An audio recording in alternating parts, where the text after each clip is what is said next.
viewers to another news hour on Jamano Media and Products. We first begin with our headlines. Fonyi demand justice 5 years after Haruna's killing. More appointments in foreign services. Fishermen and oyster farmers urges government to address situation. Those were the headlines. We now have the news in detail.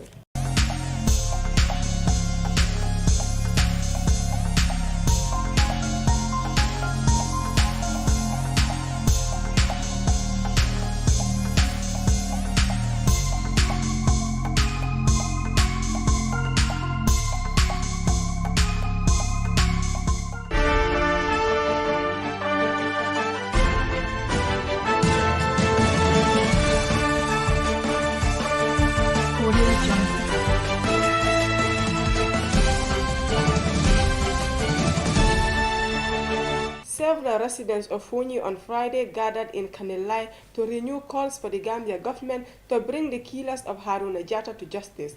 The convergence was called to commemorate the 5th anniversary of Haruna's killing. Jatta was shot in June 2017 during a peaceful protest by communities in Fonyi against the presence of Senegalese forces on the economic station in the area. Last year, his widow Rohi Jatta openly called on the government to investigate his death and bring the culprits to justice. They will continue to pursue justice for Haruna Jatta. The National Assembly for Fonyi Councillor told journalists shortly after the prayers for Haruna Jatta. They want to know who killed him and they want the killers to be prosecuted.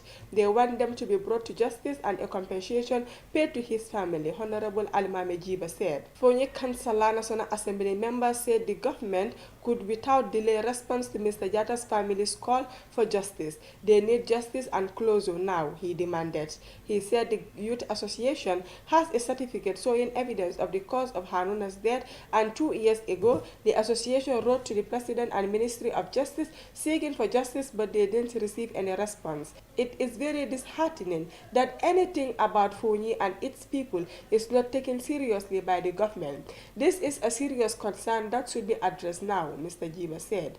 The people of Fonyi are no longer accepting this. Enough is enough. They will take actions that will be determined by the people of Fonyi, he added. Rohi Jatta, the widow, said she needs closure. She wants to know who killed her husband. Madam Jatta told the Standard she wants to see her husband's killers in court, and now the Fonyi Youth Association has been reportedly taking care of Jatta's family needs since his death. Fafa Sanyang, the former Minister of Energy and Petroleum, has been appointed the Gambia's ambassador in the United Arab Emirates.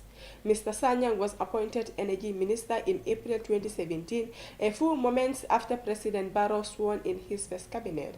Fansu Bojang was the ambassador at the Gambian mission in Abu. Mr. Sanyang's appointment followed those of Fatoumata Jahumpa Cissé, Bensouda, Nuha and others as President Barrow freshens up personnel in foreign services. Meanwhile, Lamin Diba, who was Environment Minister, has been appointed the Gambia's Permanent Secretary at the United Nations. Mr. Diba replaces Lang Yabo, who is now a Permanent Secretary at the Foreign Ministry. Fishermen and oyster harvesters, mainly women, have appealed to the government of the Gambia to set up and address the oil spill affecting them and marine lives respectively. Oyster harvesters in Kunkujang Jataya and other communities affected by the oil spill recently spoke to Foraya reporters on how the spill is affecting their livelihoods. According to some fishermen, there has been a decline in the catch of fish caused by the spillage. Oyster harvesters equally complain of poor harvest of oyster in both Medina Ring and Kunkujan Jataya.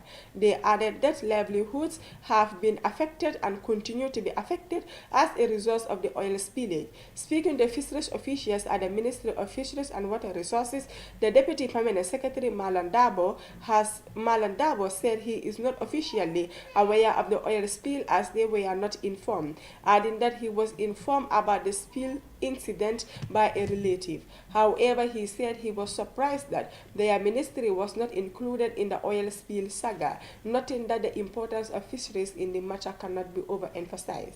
Mr. Alkin Kisanya, Chief of Communication at the National Environment Agency, was not able to give an account on the environment impact assessment, establishing the damages and possible compensations to affect communities. further investigations and the socio-economic impact assessment on lives and livelihoods caused by the said spill, an in-depth interview and focus group discussions were carried out from the affected persons whose mainly income are on the shoreholes of the river Gambia. The communities affected by the spill were Mandinering, Kunkujan Jataya, Kubune, Pirang and Bontong respectively.